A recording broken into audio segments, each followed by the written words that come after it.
खैबर के इलाके तिरा में जो वाक़या सामने आया था, इनके ख़िलाफ़ 2 दिन से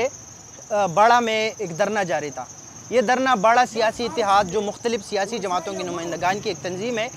उनके ज़ेर इंतज़ाम किया जा रहा था। आज पेशरफ्त इसमें ये हुई थी कि आज वज़ीर आला खैबर पख्तूनख्वा अली अमीन गंडापुर इसी धरने में गए थे। वहाँ पे जो बाड़ा सियासी इत्तेहाद के नुमाइंदगान थे और वहाँ के जो जरगा मशरान थे उनके साथ उन्होंने मुलाकात की थी और साथ में इनके साथ इजहार ताज़ियत भी की थी और इस वाक़े पे अफसोस का इजहार किया था। वाकई में जो जिन लोगों के लवाकीन जान से गए थे उनके साथ ताज़ियत भी की थी अली अमीन गंडापुर ने। और इसके बाद जो बड़ा सियासी इत्तेहाद का जरगा था, उन्होंने अस्करी हुकाम से भी मुलाकात की थी। बड़ा सियासी इत्तेहाद की जानिब से जो जरगा अस्करी हुकाम से मिलने गया था,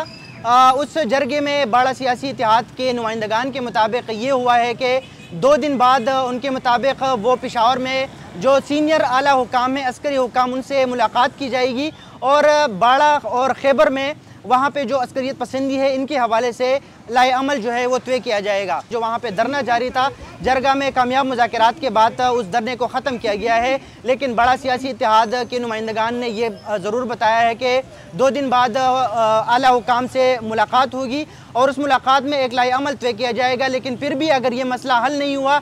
धरना जो है ये दोबारा कॉल किया जाएगा और दोबारा यहाँ पे इस तिरा वाक़े के मुताल्लिक़ और मजमूई तौर पर खैबर में अमन व अमान की नाक़िस जो सूरत हाल है, जो मखदूश सूरत हाल है, इसके ख़िलाफ़ दोबारा धरना दिया जाएगा।